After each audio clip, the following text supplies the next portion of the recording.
Rolling.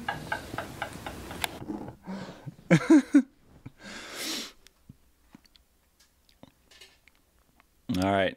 You got a shot of producer 2, who for the maybe 3rd or 4th straight road to Paris is sleeping. Producer 2 is up to 20 pounds now, 3-month-old.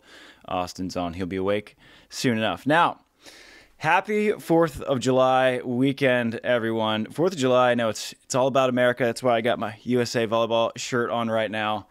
But 4th of July is becoming one of the best weekends on the whole beach volleyball calendar. We had one, we came out with this new book, Playbook of Champions, that dropped last Wednesday. Then we had the AVP Hermosa Beach Pro Series. To me, Hermosa is the best tournament in the world. Trevor Crabb would disagree. He loves Manhattan. Everyone else loves Manhattan. I love Hermosa. I can walk there. It's a small draw. Every court you get thousands of fans. It's the greatest tournament to me. AVP, a huge shout out to you guys. Did a phenomenal job. Put on a great tournament. And the fans who showed up in thousands and thousands and thousands. Awesome stuff. You're the guys and gals who make it such a special event. And then, for everyone who wasn't in Hermosa, which were 4 women's teams and 1 somewhat notable men's team for the United States, they were in the Gstaad Elite16, which is the best event on the international calendar. We used to ask all of our guests what their favorite event of the year is, and Gstaad was the unanimous answer every time that we just stopped asking it. Now, it's definitely going to be the favorite event of Andy Benesh and Miles Partain. They just won, in my mind, the most significant gold medal for an American men's beach volleyball team since the 2008 gold medal in the Olympic Games won by Phil Dalhausser and Todd Rogers. Now, there's been a lot of talk since the 2021 Tokyo Olympics that the American men are on the downswing, even before then.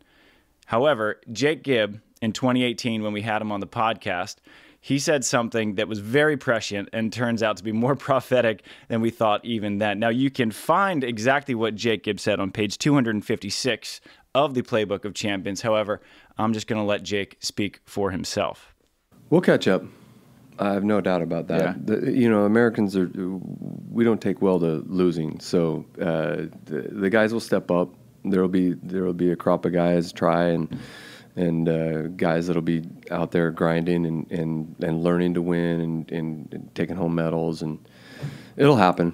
I promise you. We won't be, there won't be this big lag in men's beach volleyball. I hear that a lot, and it bothers me actually. Yeah.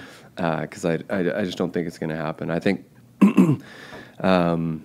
I think we have the right staff here at USA Volleyball to take us to the next level, to teach the young guys the game, and I think we'll be in good shape. So per usual, Jake Gibb, spot on. Now, when he said those words in 2018, Miles Partain was just 17 years old, had just qualified for his first AVP event. Andy Benesh had only qualified for 2 AVP events. Neither of them had ever gone international. And yet here they are, proving Jake absolutely right, winning the 2nd American men's medal in an Elite 16, following up on their bronze medal from Ostrava. Now, it wasn't just that they won gold that's so significant. Obviously, the gold medal is significant, but in doing so, they became the first American team since 2017 to beat Anders Mol and Kristen Sorum. Here's a fun trivia question for you guys. The last team and the only team to beat Anders and Kristen on an international stage is John Hyden and Ryan Daugherty. I texted both of them that, and Ryan Daugherty got a great kick out of it. So 6 years later, Anders and Kristen had won 24 straight matches against Americans until Andy and Miles beat them in pool play, a tremendous match. Andy, they were down 18-12. And the score was 21-19 in the first set. And I was like, how in the world is this actually going to happen? And then Andy just went off. His blocking it's always been excellent, fully world-class. Everyone always talks about how good Miles Partain is and the generational talent that he is. And he is a generational talent. But Andy Benesh's improvement is staggering. Absolutely remarkable. They end up winning that one in 3.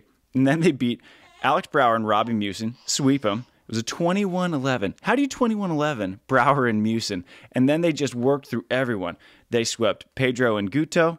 They swept George and Andre. Then they got back into the gold medal match where they beat Anders and Christian again 18-16 in the third after being down 13-11. And on match point, Andy Benesh has a little jump right-handed poke set to Miles Partain for the win.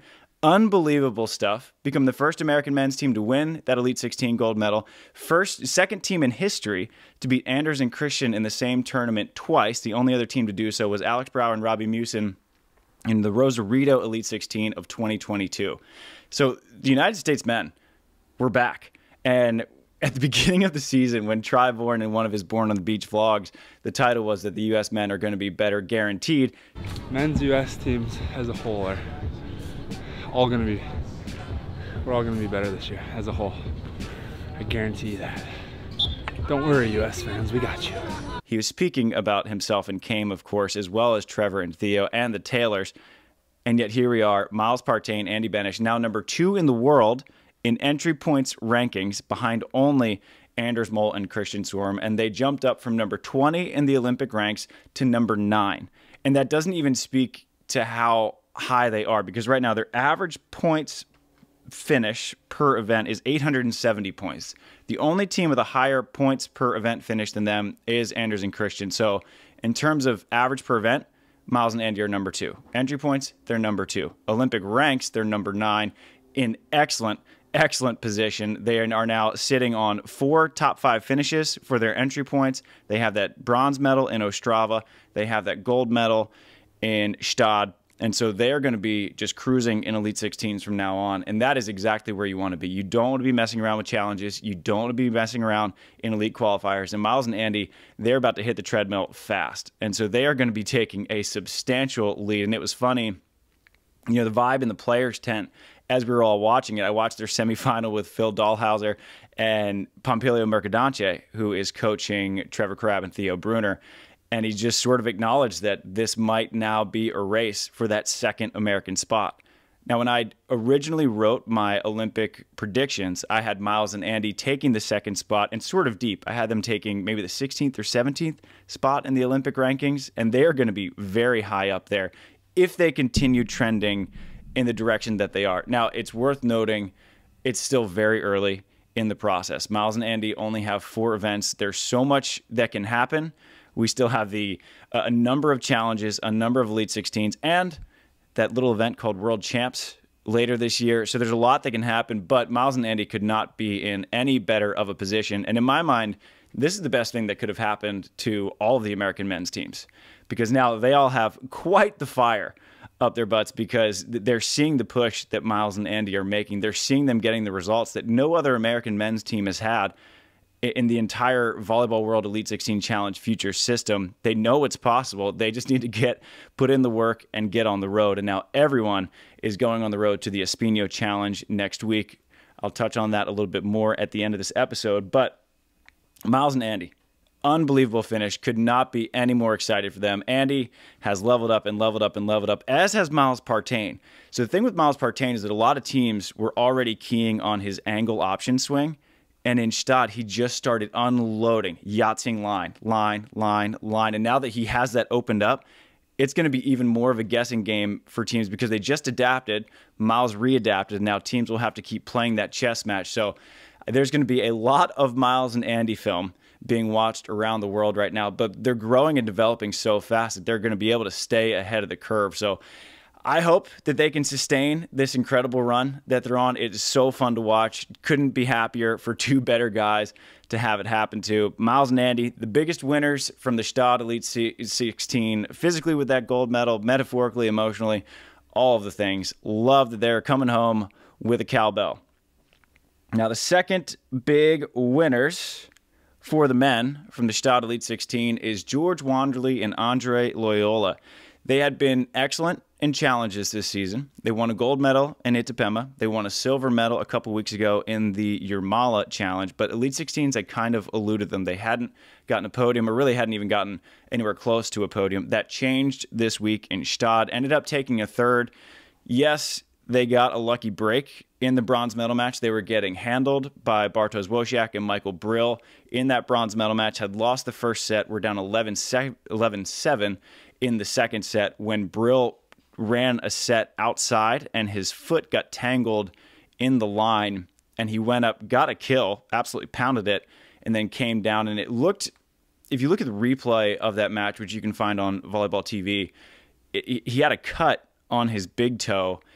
And so I would assume that it's not a very serious injury. I never want to speculate on injuries, but he did have to forfeit the rest of the match. So George and Andre were somewhat gifted that bronze medal, but even had they finished that match and lost to Poland, which that was the direction it was trending, getting a fourth in an elite would still have been a very big finish for them. They were starting to drop in the entry points, and now with a silver in Jurmala backed up by a bronze in Gstaad, they are right back up to, and now they are number 2 in the Olympic rankings, behind only Anders and Kristen. So they just jumped up. They passed Sweden, who is still sitting out because Jonathan Helvig, he hurt his hand.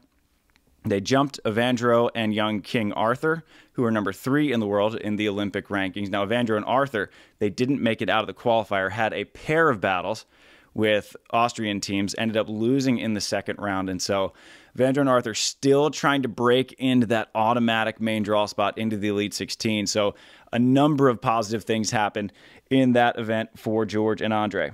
Now, my third big winner for the men's side in the Gstaad Elite 16 is Marco and Esteban Grimalt. Man, these guys, I can never figure out what the deal is with the Grimalt cousins. You watch them for a match, they're the greatest team in the world. You watch them for a match, and you wonder how they've been so dang good. They're just so puzzling to me, and they were kind of on life support. They hadn't made it out of 2 straight Elite 16 qualifiers, and then bam, they take a 5th in Gstaad. Almost broke into the semifinals. They lost 16-18 in the third set to Wojciak and Brill. Played phenomenal. They beat Nils Ehlers and Clemens Wickler, an excellent team out of Germany, in the 9th place rounds. That was after barely breaking pool. So the Grimalt cousins, man, they are the biggest wild card in the whole beach volleyball world, because their highs are high and their lows are low, and they hit a pretty decent high now, and their entry points going to come back up. They should be straight into the main draw of the Montreal Elite 16, and if they can keep getting good finishes in those elites, they can avoid challenges. So big weekend for the Grimalts, big weekend for the Brazilian men, and big weekend, obviously, for Miles and Andy. And now, for the women. But before we go, I have to give a shout-out to our new sponsor, Gooder. Now, I've been rocking these black shades. The name of these shades is A Ginger Soul, because it's all black, Delaney. Gooder has super cheap sunglasses. They're all polarized. They're just $25. They're super light on the face. As you can see from here, I got a ball Yahtzeed into my face by Taylor Sander. And the fact that these glasses didn't shatter is because they're Gooders. And they're great. They treated me well, and they will treat you well as well. Now, as for another sponsor, I'm just going to take a quick YK water break before we go to the women. We have King Bentley coming in for the rest of the show. Now, the 3 big winners for the women, obviously, number 1 and 2 go to the Americans. It was a huge weekend for the Americans because Andy Benesh and Miles Partain, they won gold. Kelly Cheng and Sara Hughes won silver. Bronze went to Kristen, Nuss, and Taryn Kloth. So the Americans came home with a medal of all 3 colors from Gstaad. I don't know the last time that has happened, that the United States has come home with a medal of all 3 colors, but it's been a significantly long time. Now, Kelly and Sarah and Kristen and Taryn, they're not locks yet for the Olympic Games, but the gap between them and the 3rd U.S. team, Therese Cannon and Sarah Sponsel, continues to lengthen, and the gap between Sponsel and Cannon and Betsy Flint and Julia Scholes, that also continues to lengthen, as they have 2 more top 3 finishes. And so right now, Kelly Cheng and Sara Hughes, they are number 1 in the world. And they had an epic comeback in their quarterfinals against Melissa Humana Paredes and Brandy Wilkerson. They were down 15-11 in the second set, came back to win. They were down 8-4 in the third set, came back to win 15-11. And that was with Sara Hughes. She had some food poisoning problems, just an absolutely gritty performance, one of the toughest people out there. They end up taking a silver medal, lost to Anna Patricia and Duda, who is now number 2 in the Olympic ranks. That's the 3rd time Kelly Cheng and Sara Hughes have played AP and Duda in a final. That's the first time that Anna Patricia and Duda have won a gold medal when meeting Kelly and Sara in the final. So that's quickly becoming the best rivalry in the world. Now, I was talking with Jordan Chang before they left for Gstaad, and I asked him who he thought was the number one team in the world, because in my mind it is Kelly and Sara. And he said, I don't think there is one yet, because there's no one who's clearly establishing themselves as that number one team. Whereas in the last quad, it was very clearly April Ross and Alex Kleinman, backed up by Duda and Agatha, and backed up by Melissa Humana and Sarah Pavin. This year, we're still kind of figuring out who is that number one team in the world. In my mind, it is still Kelly and Sara, but Anna Patricia and Duda, and we have Scott Davenport coming on the podcast tomorrow. He says, I don't know how they ever lose. They're just that good, and they haven't lost in a long time. That's Duda's third straight win in Gstaad, so a huge congrats to them. Parabéns, as they say in Portuguese, but two big wins for the Americans getting those medals, especially for Kristen and Taryn. Their only loss of the tournament was to Duda and Anna Patricia. That came in the semifinals. Kristen and Taryn smashed Australia's Taliqua Clancy and Maria Faye Artacho 21-10, 21-15 in the quarterfinals. Then they beat Germany's Cinja Tillman and Svenja Muller for bronze. More on them in a second. So Kelly and Sara are now number one in the Olympic ranks. Kristen and Taryn are number 3. Sponsel and Cannon are number 5. And they are 940 points back from Kristen and Taryn. So Kelly and Sara are currently averaging 886.7 points per event. Kristen and Taryn are 853.3 per event. Therese and Sponsel are 696.7. The next closest American women's team, Betsy Flint and Julia Scholes, they're number 15 at 530 points per event. So in terms of the points per event breakdown, Kelly and Sara and Kristen and Taryn just continue to extend their lead even further. Now, as for those Germans, Svenja Muller and Cinja Tillman, I don't know if there's been an injury or something, or why we haven't seen them in a long time, but they are so dang good. It's so good to see Cinja Tillman back on tour. Gstaad was just their 4th event of the season. They came out of the qualifier, made quick work of the qualifier, and then they won their pool, beat Kelly Cheng and Sara Hughes in pool play to secure that bye into the quarterfinals, won their quarterfinal, bumped it up, took a 4th. And so now they are number 19 in the Olympic ranks. They've only played 4 events, so that's a little bit skewed. Their average per event is 720 points, which puts them at about a tie as the Australians, who are currently number 4. So Svenja Muller and Cinja Tillman, I have them making the Olympic Games. They're just going to continue to play in those Elite 16s, continue to extend those points. It's good to see them back. Cinja Tillman is playing spectacular volleyball per usual. Svenja Muller just continues to improve and improve and improve. And I think that they are a dark horse to win gold in Paris, because I think Svenja Muller's improvement is just going to keep on going and keep on going. And Cinja Tillman, she has just been a rock star for so long, and now she finally has that steady partner. As for the third biggest winner for the women's side, I'm going with Barbara and Carol. The Brazilian Dynamos, the ball control scrappy team of the World Tour, they've had an interesting year. It's been good, not great, as far as their standards go. They broke pool, beat Betsy and Julia in the 9th place rounds, and then they had a battle, lost 14-16 in the quarters to Tillman and Muller. But they are back up to number 2 in the Brazilian Olympic race. They just jumped Victoria Lopez and Tana Silva. They lost in the qualifier. So Barbara and Carol, that's a big, big event for them. They were also starting to slip in the entry ranks. That 5th place finish is going to put them right back up. So very important for them, because the number 1 spot in Brazil is locked up. I mean, Duda and Anna Patricia are not going to let that one go. They're either the number 1 or number 2 team in the world. That number 2 spot for the Brazilian women is a seesaw of a battle. Now, as for the final section of the show, the struggle bus. And I'm just going to switch my gooder shades really quick for the struggle bus. We're going with the blues.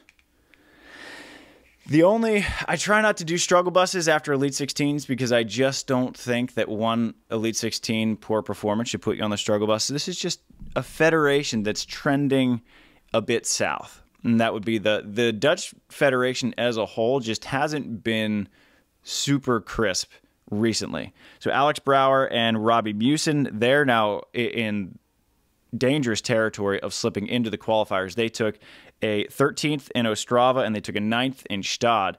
They'll be straight into the main draw of Montreal, but if they don't have a good finish, they might be back into the qualifiers of Elite 16s. And I don't have to keep repeating this every episode, but you just don't want to be in those Elite 16 qualifiers. They're just nasty, nasty, nasty affairs. I mean, Miles Partain and Andy Benesh were just in them, and they just won a gold medal and beat Anders and Kristen twice. That's how good these qualifiers are. And Brouwer and Mewsen, love them. I think they're still a top 5 team in the world. They've got to get a good finish and get one soon. Meanwhile, the number 1 Dutch team on the women's side, Katja Stam and Reisa Schoon, they just took their 3rd straight 9th place finish. They won the first Elite 16 of the year in Doha, and then they haven't gotten on the podium since. They took 3 straight 9ths now with a 9th in Gstaad, and so I still think they're so good. Every time I watch Reisa Schoon play, I never really know how she loses. She's so good. But that's just how deep the women's side is getting now as well. And so they're also in danger of slipping back into those qualifiers if they don't get a top finish soon. As for the rest of the men, Matthew Immers and Steven van de Velde, they've had a tough stretch since they took that 4th place finish in the Uberlandia Elite 16. They lost in the qualifier to Daniele Lupo and Enrico Rossi of Italy, who made the main draw but didn't quite make any moves, and so that doesn't do a ton for them in terms of the Olympic race. And then we haven't seen Stefan Bormans and Jörg de Groot in quite some time. We haven't seen them since Uberlandia, and that was back in April. I hope there's not an injury or anything. They might just be sitting on good finishes. I'm not entirely sure, but hope to see them back soon because I think they are spectacular. I have them making the Olympic Games as well. So that is it for the Gstaad recap, the All-American Gstaad recap. 3 medals won by United States of America. It is a good reason to celebrate the 4th of July. Next up is the Espinho Challenge. That is this weekend. That is in Portugal. Right after that is the Edmonton Challenge, and then right after that is the Montreal Elite 16. So I will be out of town, won't be on the mic for Espinho. I will be out of town competing in Florida, so I won't be on the mic for Edmonton. I'll be back on the mic for Montreal. I don't know when I'll do the next road to Paris. Maybe I'll do one from Alaska with the whole Knudsen producer clan down there in Ketchikan, Alaska. Maybe I'll do one after Edmonton, not sure, but you guys just let me know. When do you want to see the next road to Paris? That's when I'll do it. So until next time, go America. Shoots!